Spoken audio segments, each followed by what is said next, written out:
In this second video on the endocrine system, I will examine 3 additional hormones that play a critical role in the adjustments made by the body in response to exercise. I will begin by discussing the many contributions of epinephrine and norepinephrine. These hormones are released from the adrenal glands and, more specifically, the adrenal medulla. I will conclude the video examining the role of the growth hormone plays during both exercise as well as into the post-exercise recovery period. Based on their structure, epinephrine and norepinephrine belong to the chemical family of catecholamines, which also includes the neurotransmitter dopamine. Since epinephrine and norepinephrine are synthesized in the adrenal glands, they are also commonly referred to as adrenaline and noradrenaline. Norepinephrine also functions as the major neurotransmitter for the sympathetic nervous system, which, as we discussed in the cardiovascular system videos, plays an important role in the regulation of cardiac output and blood flow during exercise.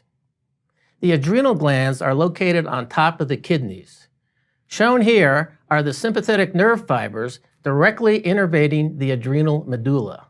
Thus, whenever sympathetic nerve activity is increased, as during exercise, the adrenal medulla releases epinephrine and norepinephrine into the blood, where these hormones will have a tremendous impact on a number of biochemical and physiological adjustments necessary to sustain exercise.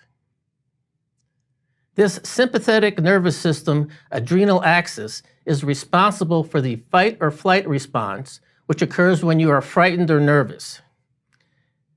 It originates from the animal kingdom when a predator spots a prey. One animal gets excited for a chance at its next meal, while the other animal is frightened, not wanting to become the next meal.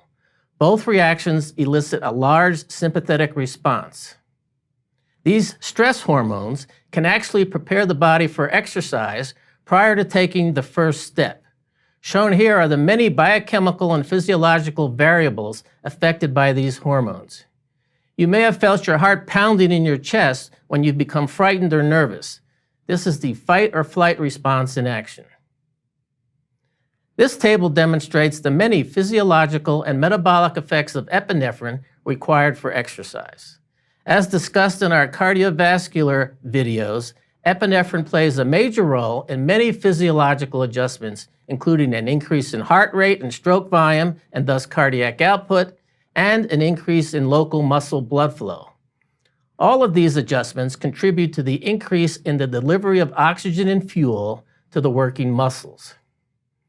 From a metabolic standpoint, epinephrine regulates the breakdown of glycogen in both muscle and liver, as well as stimulates fatty acid mobilization from adipose tissue.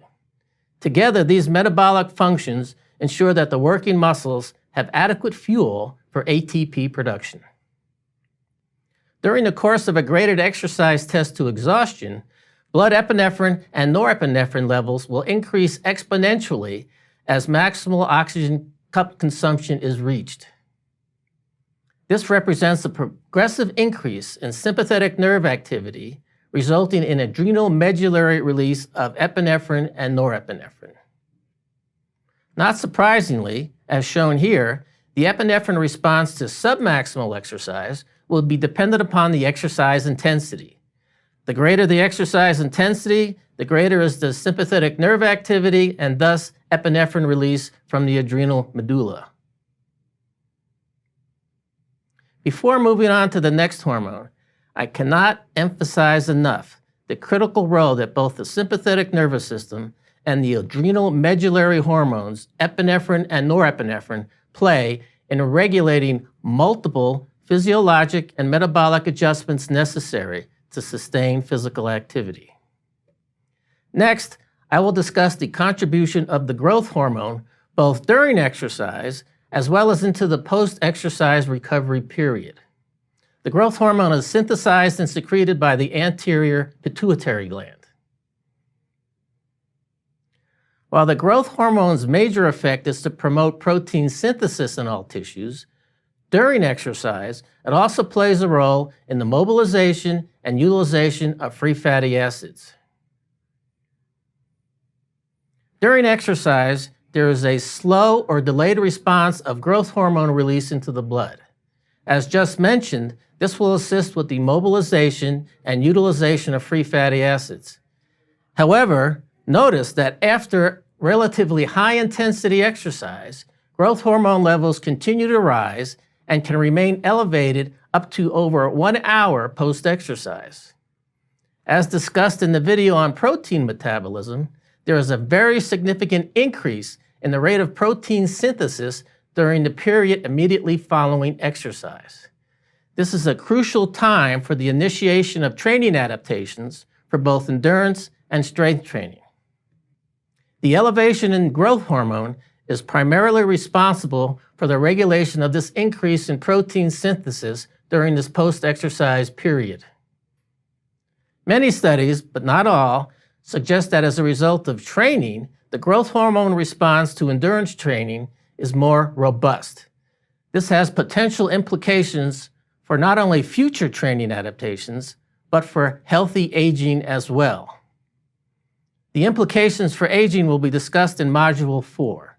For now, understand that both the frequency and magnitude of growth hormone release from the anterior pituitary gland decreases with advancing age in sedentary men and women.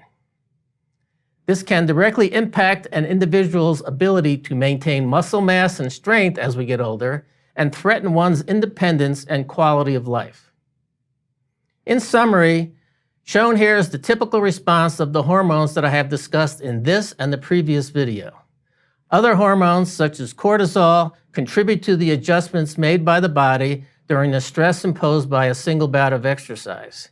However, I have covered the 5 major players when it comes to the regulation of the critical biochemical and physiological adjustments necessary to sustain exercise.